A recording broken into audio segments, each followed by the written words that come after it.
Tito Oji, ba't gayon yung ibang nababasa ko sa mga comment, parang napaplastikan sa nanay ni Carlo? Kasi kaya na, Gerald, gaano katotoo? Kasal na raw kayo ni Julia sa ibang bansa. Eto, yung isang actress na asawa nitong aktor, matapang. Sabi niya, hoy, mas malala pa yung video na ginawa namin yung gusto mo, bigyan kita. Ay, ang taray. Grabe itong mga scammer na to, no? Nabawasan na yung mga hold-upper sa kalye, nandun na sila sa software. Di pa pa-counsel?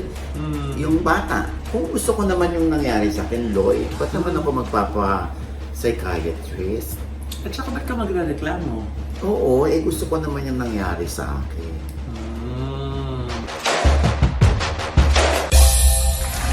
Hello mga kapit! Ito po ang inyong mga lingkod. Ito ba si Mga Lai? At ito naman po si Papa O. Yes, ano pa nga ba?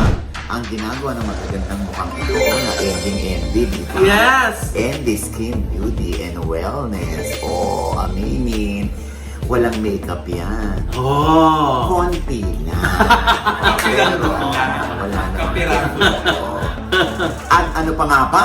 Ang lagi niyong inihirit sa amin. Chika mo na! Dali!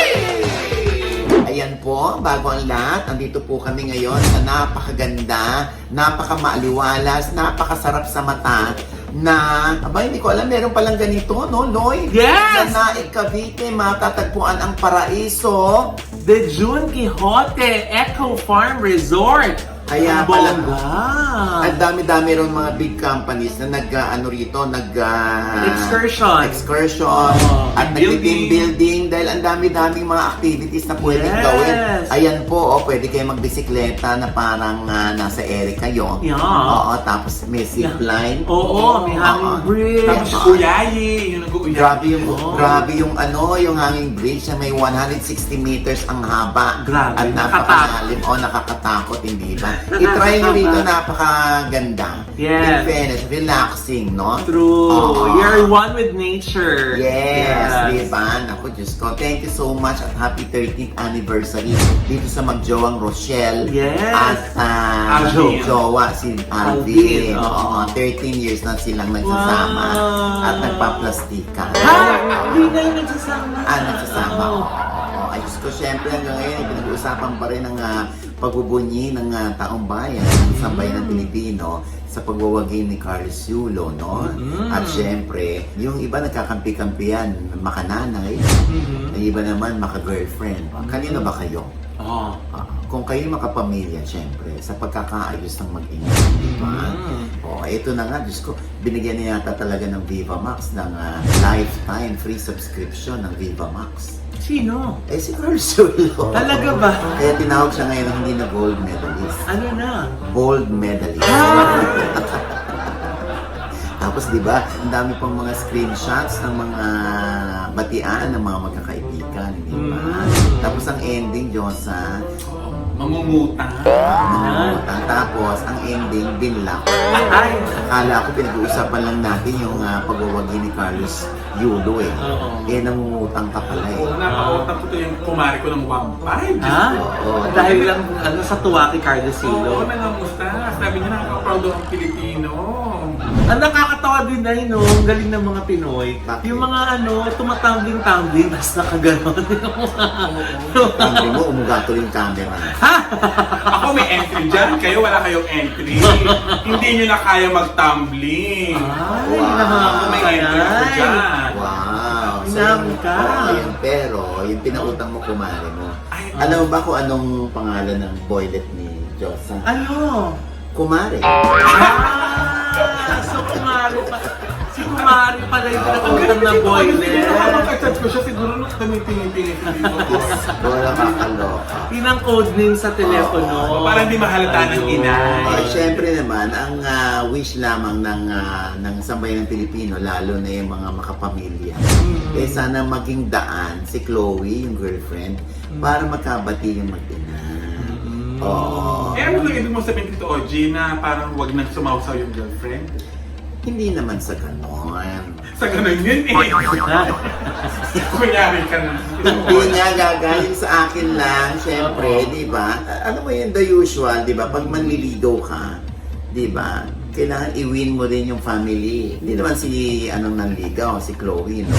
Kaya syempre, kung si Carlos na-win yung family ni Chloe, di ba, mas maganda rin medalya rin yun kay Chloe na na-win niya yung family naman ni Carlos. Para mag-iba yung impression sa kanya nung nanay. Oo, alam naman natin may kaya si Chloe o yung family niya na taga-Australia. Pero, di ba, sa kultura ng mga Pilipino, no, na gusto pa rin nilang makakita ng isang manugang na siya yung nagbe-bridge o siya yung nagiging tulay para magkabati yung kanyang asawa at yung nanay o tatay nito. Ganon. Di ba? Alam mo, sa akin, kung yung nanay niya ay sugarol, manginginom o adik, maiintindihan ko.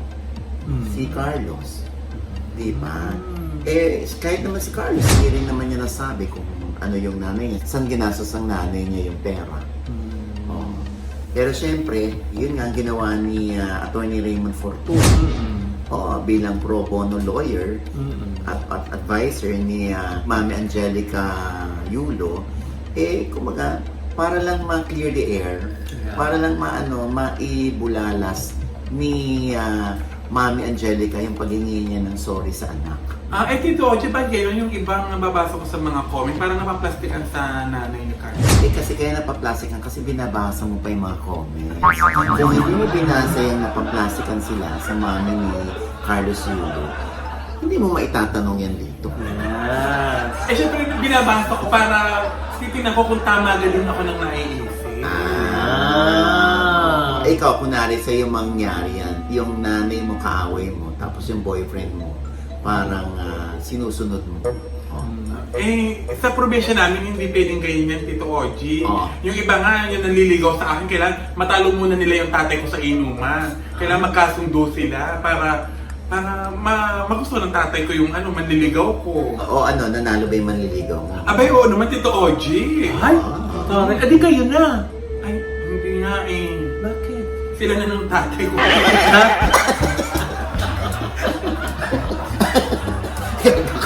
na tatay ko na yun. Ako tuloy yung nawala. Diyos ko. Ayan. Anyway, sana lang. Seriously, yun lang ang payo ko kay Chloe. Chloe, bongga yan pag naging tulay ka. Anak, Diyos ko. Sobrang papalakpak ako sa'yo. Yes. Pwedeng hindi namin alam kung ano talaga Yung mga nangyari. Kaya lang hindi niya maikwento. Kaya lang nahuhusgahan kayo. Depende sa kung ano yung narrative nyo at yung narrative ng nanay. Pero may mas malalim pang dahilan dyan. Kung hindi rin naman maiintindihan nyo ng mga netizen at mga huhusgahan lang kayo, might as well pag-usapan na lang nila ng pribado. Ayun naman yung hiniling ng nanay, di ba? Let's put this to an end. Sabi niya gano'n, hayaan na lang silang mag-heal as a family. Diba? Parang siguro nag-ceasefire na yung si mother na tama na, ito na yung huli kong pagsasalita. Diba? Sabi niya parang sige niya gusto ipahatid na baka yun din ang gusto ni mami na wag na rin magsalita sila Carlos, diba? Para maging privado nga talaga yung kanilang pag-uusap. Anyway, ito na nga. Ang dami nagtatanong sa akin. Why Diyos to? Tukol kay Carlos Yulo? Hindi kay Carlos Yulo. Ano? Kay Chiki Holman. Yulo? Kilala pa ba nung iba yun? De joke lang. Hindi niya marami nagtatanong sa akin kung gaano katotoo na kasal na sina Gerald Anderson at Julia Barreto. Hindi dito sa Pilipinas, kundi sa ibang bansa. Ano nangyari yun? Ano sabi mo, Nay? Alam mo ba yung sagot? Yun na nga. Hindi ko alam kung ano yung sasagot sa kanila. Kasi kung sa ibang bansa yan, sobrang lihim naman. And I'm sure hindi alam ni Dennis Padilla din. Oo. Gusto pa naman niya siya yung maghahatid. Oo, di ba? Oo. Ito na nga. At least naman, meron naman tayong direct communication kay Gerald Anderson. Na naging bayani rin kahit hindi siya sa Paris Olympics kasi parang Olympics na rin yung kanyang sinuong na baha para magligtas ng maraming buhay. Grabe. Pero ito nga, syempre, pagkatapos ng pagiging bayani ni Gerald, ito naman ang tanong. Kaya tinanong ko si Gerald mismo. Gerald, gaano katotoo? Kasal na raw kayo ni Julia sa ibang bansa. Eto. Ay, wala pa. Ano ba ngayon? Ito, Oji. Wala, nakalimutan ko. Pero minessage ko si Gerald. At ang sabi lamang niya sa akin ay, ikaw ang unang makakaalam kapag ikinasal na kami. You will be the first honor. Kaya, the first Noel. First Noel. Sino kaya ang second na makakaalam? Ito, Oji. Huwag ka mag-alala, hindi ikaw yan. Pero anyway, nakakatuwa naman. Salamat, Jess, sa iyong pagsagot. At least, di ba, nalinawan na yan na hindi totoo na kayo ay kasal. At sa'yo rin naman galing yan. Di ba? Kung totoo man, at kung sakali man na totoo ito, di ba? Ano naman ngayon, nasa legal na age na sila. Oo nga. Nagmamahala naman sila. Pero mo si Jet, 35 na. Tapos si Julia, 27. Oo. Marrying age na talaga. Oo, di ba? Si Gerald talaga gusto na magkaroon ng pamilya. 35 na nga ang lolo mo. Oo. Una ako nagkaroon ng anak ay 31. Oo.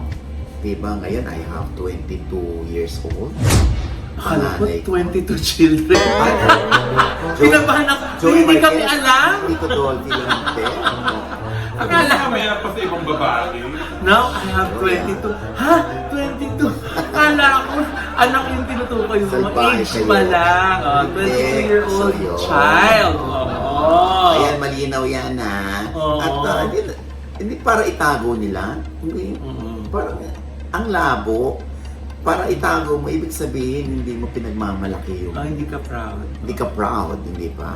Pero minsan naman meron talaga na nagtatago. Ayaw na nila ng masyadong napapublicize, nalalaman ng maraming tao kasi subject for public opinion na naman ulit yan, hindi ba? Pero iba naman na nagtatago, mamaya andun na, nakapost na, di ba? Tsaka naiintindihan natin kung yung iba gusto maging privado yung kanilang buhay, yung kanilang love affair, yung kanilang pamilya. Di ba meron din nga na naiintindihan din natin kung bakit yung iba, bakit ayaw niya ilabas yung picture sa mga anak niya? Bakit sino naman tayo para diktahan yung mga artista? Kung yun ang choice nila, kung gusto nila maging privado yung pamilya nila, hindi nila kailangang ilabas. Bakit? Gusto ba nilang magkaroon ng TV sa mga anak nila? Hindi naman. Choice nila yon. Kaya hayaan natin. Minsan kasi lumalampas na rin sa guhit yung ibang netizen para bang ang laki-laki ng obligasyon ng mga artista sa kanila. Meron pa silang panunumbat na kung hindi dahil sa amin, wala kayo dyan. Bakit ano bang ginawa mo sa kanila? Para marating nila yon, di ba? Pag lumagpak ba sila, mawalan sila ng karir, sasaluhin mo ba sila? Di ba? Hindi kailangang isumpat. Katulad nito, di ba, yung tinatanong ako, kailangan malaman nila kung totoong kasal si Jet at si Julia. Di ba? Ikaw daw yung trusted talaga na... Ikaw kasi daw yung patron ng mga marites. Wala pang palya yun. Pag galing sa'yo, it must be true. Yan na nga yung sasabi ko. Kaya, Diyos ko, alam niyo bang pressure sa akin yan? Ha? Ito naman, ayan naman isang patotoo, direct from the horse's mouth, di ba? Ayan na, kuha mo yung sagot, di ba? At least, thank you, Je. Anyway, so ito na nga, nakuha natin yung sagot. Kailangan natin makuha yung mga culprit, yung mga scammer. Ay, bakit Nay? Nabudol ka na naman ba? Ang mga nakakabudol sa akin, mga kaibigan. Sa pera. Anyway. Pangalanan mo na kasi yung mga pinaparinggan mo na Hindi talaga ako nabayaran mga Sino ba yung hindi nagbayad ng utang na ito, Oji? gusto mong banggitin ko pangalan mo. Ito naman, babayaran ko rin. Diyos ko, may pagdating ng katapusan, 15. Anyway, ito na nga. Kasi nga, gamit na ho ang pangalan ni Direk Loren Jogi. Oh, Maging si Direk Joel Lamangan Oh. ay gamit na gamit din ang pangalan. Si Direk June Lana, si Ted Boborol, ayan yung mga ginagamit. Gumagawa sila ng mga fake accounts para manguto ng mga nasa social media, lalo na sa FB, na pag magandang lalaki or gusto mag-artista or babae yan, etchosin nila na sila si Direk Loren Jogi, sila si Direk Joel Lamangan, at pag na-convince naman yung bata, ay kung ano-ano na ipagagawa. ano pinapagawa na? Gaya ng ano? Gaya ng parang sa commercial, mga mukha, tapos headshot, tapos kasama niya yung katawan, gano'n, tapos papahubarin. Ganyan. Tapos ang ending, Oh, pag para kang na-hypnotize, kasi sinusunod mo yung pinagagawa nila, hindi mo namamalayan, pinakita mo na yung ari mo. ha? Oo.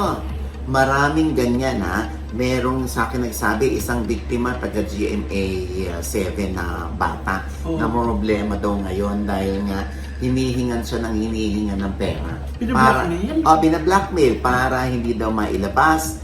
At talagang ang panakot ay didiretso sa nanay, sa tatay. Tapos meron namang isang actor din na convinced din. Actor? Nagpakita rin ng ng katawan, ganyan. Hindi nila ba't sila na-convince, no? Kaya nga. So, hininga ng una ng 30,000. Nagbigay. Sumunod naman ay kabuuan daw ng 60. Kasi itong nila, sinabi nila, no?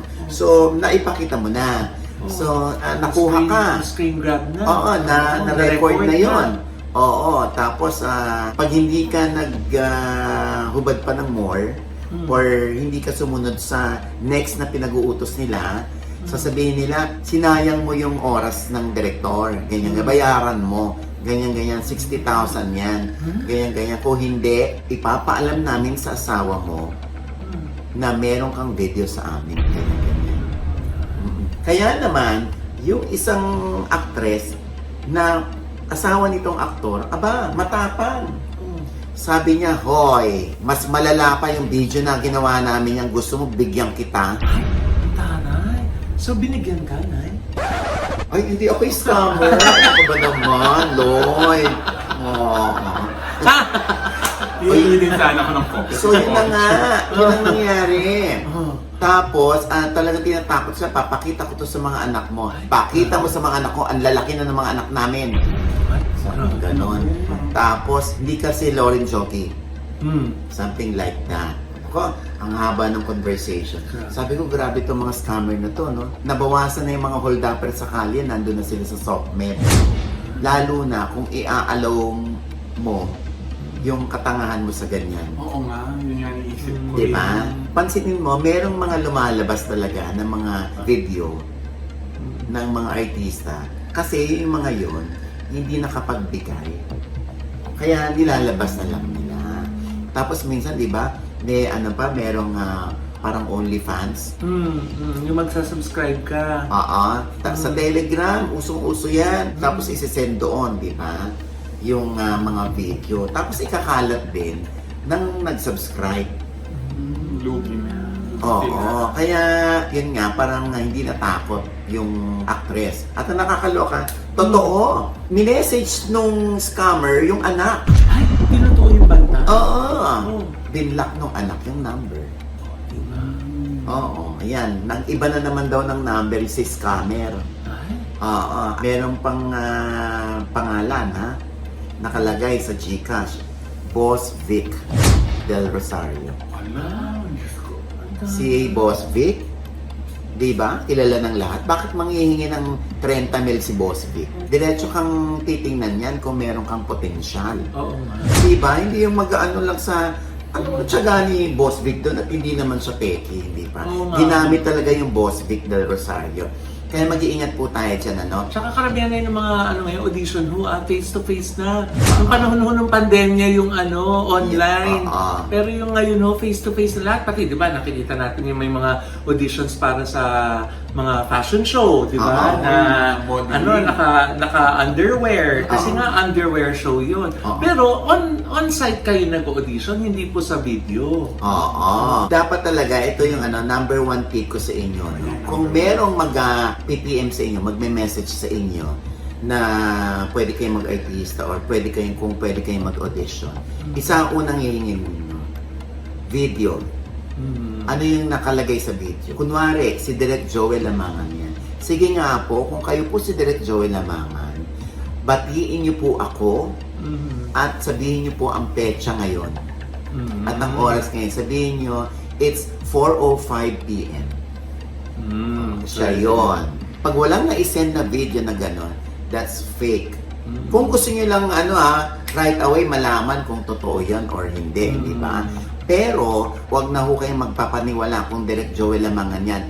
Dahil nilinaw na rin yan ni Direk Joel Lamangan na na-hack ang kanyang Facebook. Kaya yung mga, syempre, iba, friend pala niya si OG Diaz. Ayan, mukhang legit. May mutual friend.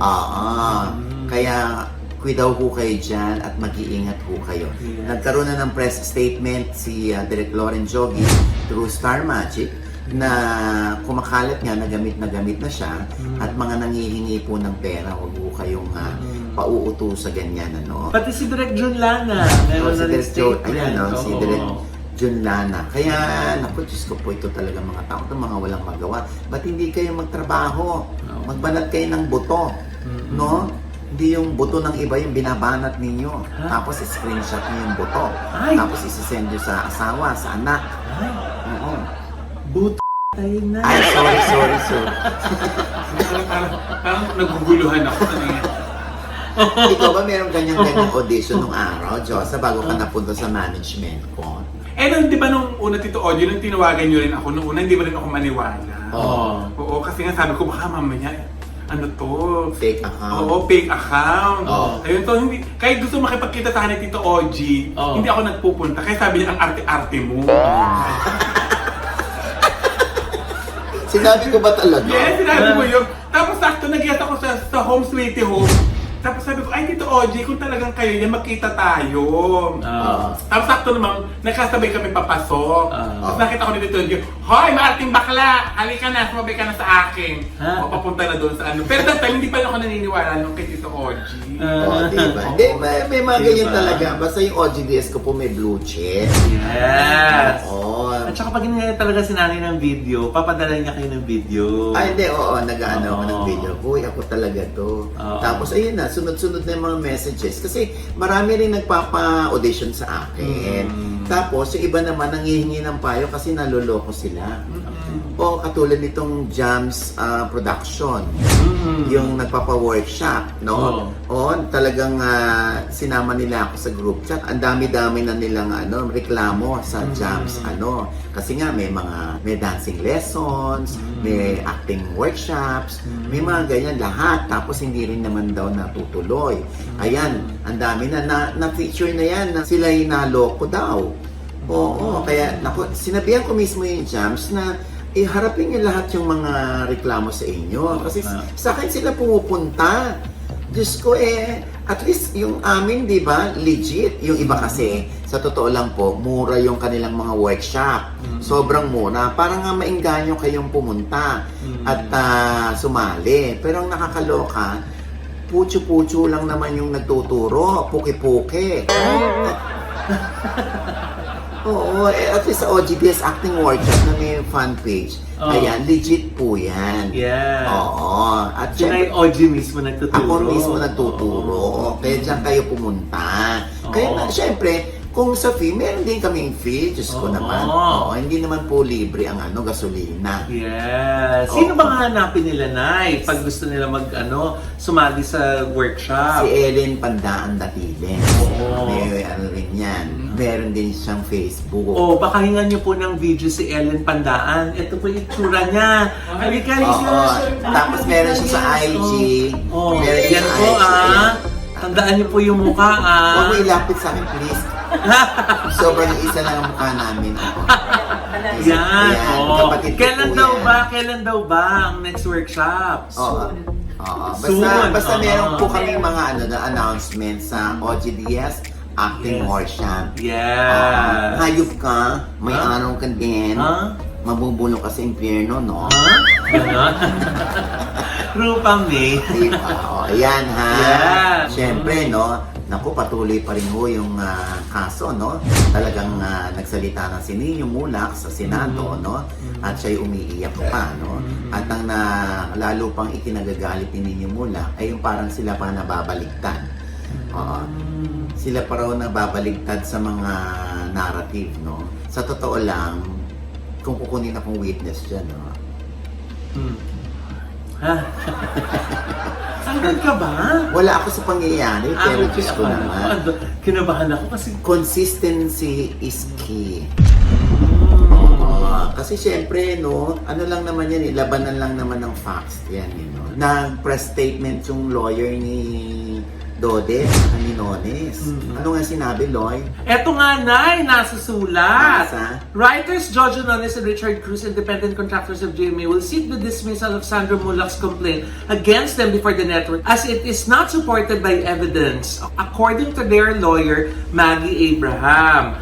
Garduque confirmed receipt of Mulak's sexual harassment complaint against Nones and Cruz and said the actor's allegation against them are contrary to evidence. She cited as an example Mulak's statement that he was lured to go to Nones and Cruz's hotel room. Text messages showed it was the actor who has sent a message to Nones asking if they were still in the hotel room and if he could drop by, and she said, Mr. Nones and Cruz dispute all the allegations in the complaint and move for the dismissal thereof, not only for lack of evidence, but worse, due to the fact that the own evidence of the complainant is contrary to his allegations in the complaint. She said in a message to abogado.com.ph. Yun. Well, nirirespeto natin kung ano yung statement ng legal counsel ni Nones at ni Dode, no? Ako isang marites, hindi ba? Gusto ko lang makita kung paano tumakbo yung conversation nila. Yung exchange ng text messages. Oo. Nabura na ba? Hindi ba? Gusto pa naman yung anthem. Nabura na ba? Yun, gusto kong makita. Oo. Kasi baka kunwari meron dong nakalagay na sino po kayo dyan? Just me. Joke. I'm with some of the writers. Baka may mga ganyan, ha? Hindi ko naman alam kung meron. Di ba? Ba't parang alam mo yung words, Nay? Kunwari lang naman kung yun ang lumabas. Kasi yun ang ayon sa panaginip ko. Ay, hindi mo lang ebidensya yung panaginip na yan. Hindi. Siyempre, igalang natin at hayaan natin ang korte ang humusga, di ba? Yes. Basta ang alam natin, si Sandro ay nakikipagkita sa psychiatrist. Dahil ibig sabihin, nagpapa-counsel yung bata. Kasi, kung gusto ko naman yung nangyari sa akin, Loy, ba't naman ako magpapa-psychiatrist? At saka ba't ka magreklamo? Oo, gusto ko naman yung nangyari sa akin.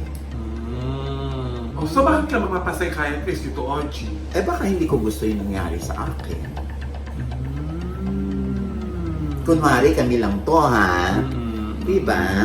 Kasi kung ang psychiatrist ang ma-evaluate ako na meron akong PTSD, diba? Yung post-traumatic, tapos meron akong anxiety, panic attack, saan galing yun? Dahil ba gusto ko yung nangyari o ayaw ko? Diba? Abangan na lamang natin kung ano ang mga susunod na revelasyon or narrative. Basta, ipaglalaban ni Nino Mulak ang kanyang anak, ang karapatan ng kanyang anak, at sana lang manaig ang katotohanan at manaig ang hustisya.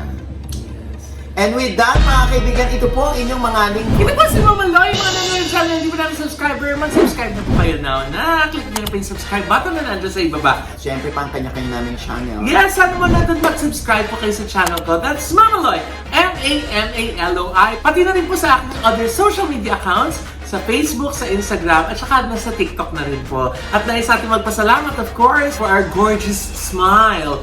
Gorgeous Smile Dental Clinic by Dr. JC Solis. Diyan naman po yan. Yes. Sa E. Rodriguez sa tapat po ng Christ the King Church. Thank you, Doc Miss Ara. Thank you. We miss you. Yes. At Dr. Jessica D for our eyewear. Ideal Vision. Yes, Josan. Ako naman po ay gusto magpasalamat sa Headway Hair Salon at sa Dilaco Spa na talaga naman nakakatanggal ng pagod. Yan sa Dilaco Spa na matatagpuan sa Scout Fernandez. Yes. At happy viewing po yung sa batang pag narinig yung Ay, chika oo. mo na His baby! Oo, Ayan, Norman oo. Desti, yung kanyang baby. Norman, Yes, thank you, thank you, ha. Norman. Ayan. At kay Batuts na lagi nanonood, Russell Vergara, thank you so much. Alam mo, lagi nanonood din dito yung asawa ni Attorney Raymond Fortun. Ay, Si yes. Mami Carol. Mami Carol, maraming salamat. Thank you for always At salamat watching. sa iyong padalang mga Ay, opo. breads. Thank you so much. Sa pastries. And kunin ko na rin pagkakataon ito no, para linawin na tumawag sa akin si Governor Oyi Umali Oo. ng Nueva Ecija para i-correct yung lumabas nitong picture kung saan nakalagay yung malaki yung picture, binabati niya yung maliit na picture na nandoon si Carlos Yulo. Oo, fake daw po yun. Opo, fake daw po yun at gawa daw yun ng kanyang mga detractors. So, ayan. Okay, so hindi naman daw siya madalas magbababate pero binati na rin niya sabay paglilinaw. Ayan, nililinaw po niya no, na binabati niya at the same time kinokorek niya na hindi kanya yon. At syempre pa, ayan, ako, Diyos ko po, talaga na-intriga sila kay Aaron Cruz. Oh, yung napanood nakasama ko ni yan. Fong Navarro sa Piitan, sa Taguig.